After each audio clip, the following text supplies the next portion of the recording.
ঠাকুরের রাতুল চরণে প্রণাম জানিয়ে, আরাধ্যা জগৎজননী বড় মায়ের রাতুল চরণে প্রণাম জানিয়ে, পরম পূজ্যপাদ বরদার চরণে প্রণাম জানিয়ে, পূজনীয় আচার্যদেবের চরণে প্রণাম জানিয়ে সকলকে আমার রানন্দিত জয়গুরু বলে আলোচনা প্রসঙ্গে অষ্টম খণ্ডে 17 আষাঢ় মঙ্গলবার 1353 সাল শ্রী ঠাকুর আত্মে আশ্রম প্রাঙ্গণে বেঞ্চের উপর উত্তরাশ্ব হয়ে বসেছেন।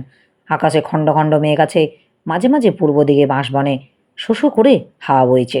শ্রী ঠাকুর আনমনাভাবে আকাশের দিকে চেয়ে চেয়ে দেখছেন, আকাশের ভাবগতিত লক্ষ্য করছেন। মনটা তার ইদানিং বড় উদ্বিগ্ন। সুধাংশুদা, সতুদা, শ্রীসদা প্রভৃতি লক্ষ্য করে বললেন, আমার কিছুই ভালো লাগে না, কেমন যেন একটা দূরপণে দূরদৃষ্টি নিয়ে জন্মেছি। লোকের এত যে দুর্ভোগ, কিন্তু কিছু বুঝে শুনে কিছু করতে পারলাম না, মানুষই পেলাম না। নানা বাদ বিবাদের মধ্যে পড়ে কেমন যেন বিশৃঙ্খল, বেহুশ ও মোহগ্রস্ত হয়ে আছি। সবাই চুপচাপ আছেন। কিছুক্ষণ পর রাজমহলে একটি দাদা বললেন, মুর্শিদাবাদ জেলায় ছাপঘাটের মোহনায় কাছে নাকি এক সময় নদীগর্ভে তামার পাত দেওয়া ছিল। এর কারণ কি? সেজে ঠাকুর, ওর একটা সুবিধা ছিল, যে জলটা ওখান থেকে বয়ে যেত তা পচন নিবারক হয়ে যেত। প্রশ্ন, কেউ বলে শঙ্করাচার্য প্রচ্ছন্ন বুদ্ধ, আবার এটা তো ঐতিহাসিক ঘটনা যে তিনি বৌদ্ধ ধর্মের প্রভাব খর্ব করলেন। এই দুইয়ের মধ্যে সামঞ্জস্য কোথায়? সেজে ঠাকুর, আমার মনে হয় তিনি হয়তো তদানীন্তন বৌদ্ধ ধর্মের বিকৃতিকে তাড়িয়ে বুদ্ধের শিক্ষায় মূলগত গভীরতর তত্ত্বের প্রতিষ্ঠা করতে চেয়েছিলেন। প্রশ্ন, তন্ত্রের মধ্যে বহু প্রবৃত্তিমূলক অনুষ্ঠানের প্রচলন দেখা যায়, এর কারণ কি? সেজে ঠাকুর, তন্ত্রের উদ্দেশ্য হলো মানুষ প্রবৃত্তিমুখর চাহিদাকে উন্নততর বিবর্ধনের কাজে লাগায়। সাধারণ মানুষ যারা, তারা চায় খাও দাও ফুর্তি করো, এবং তাছাড়া মানুষ চায় শক্তি। এইটে খোরাক জুগিয়ে সার্থক পরিণতির দিকে টানার সংকেত দিলেই নাগার্জুন তন্ত্রের ভিতর দিয়ে যে যাই করুক, উদ্দেশ্য হলো শক্তি স্বরূপিণী মাকে প্রীত করা, প্রসন্ন করা। এইটি যদি স্মরণ থাকে, তবে ধীরে ধীরে প্রবৃত্তির চলন শিথিল হতে বাধ্য। প্রশ্ন, অনেক ক্ষেত্রেই প্রবৃত্তির উপভোগই মুখ্য হয়ে ওঠে। সেজে ঠাকুর, তার মানে মায়ের পুজো করে না, প্রবৃত্তির পুজো করে। তবে শতকরা অন্তত 5 জন লোকেও যদি মোড় ফেরে, যারা অন্যথা কিছুতেই তপপ্রাণতার দিকে আকৃষ্ট হতো না, সেইটুকুই লাভ। সতুদা, যারা মানুষকে ফাঁকি দেওয়ার জন্য এইসব অনুষ্ঠান করে টাকা রোজগার করে, তাদের শাস্তি হয় না কেন?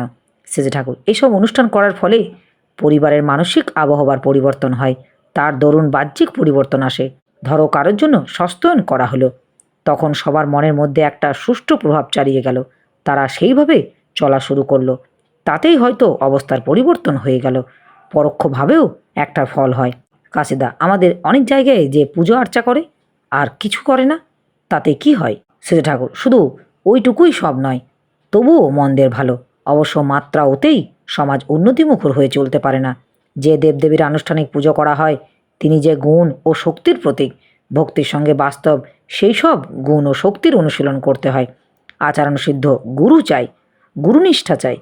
বীরেন্দা, শোনা যায় কর্মফল অনিবার্য, কিন্তু অনেকেই অন্যায় করেও তো বেশ অক্ষত থেকে যায়। সেজ ঠাকুর, আমরা যে ক্ষত দেখতে জানি না, হয়তো বাহ্যিক ক্ষত নেই, কিন্তু অন্তরের ক্ষত বিধুর। প্রতিটি কর্ম মন ও মস্তিষ্কের উপর তৎজাতীয় দাগ কেটে কেটে চলে, তার হাত থেকে রেহাই নেই। তবে ভরসা এইটুকুই যে সৎকর্ম অর্থাৎ স্বার্থ বুদ্ধিরহিত ইষ্টকর্ম দিয়ে অপকর্মের ফল অনেকখানি এড়ানো যায়। সুধাংশুদা, রোগভোগের ভিতর দিয়ে নাকি কর্মফল খণ্ডন হয়?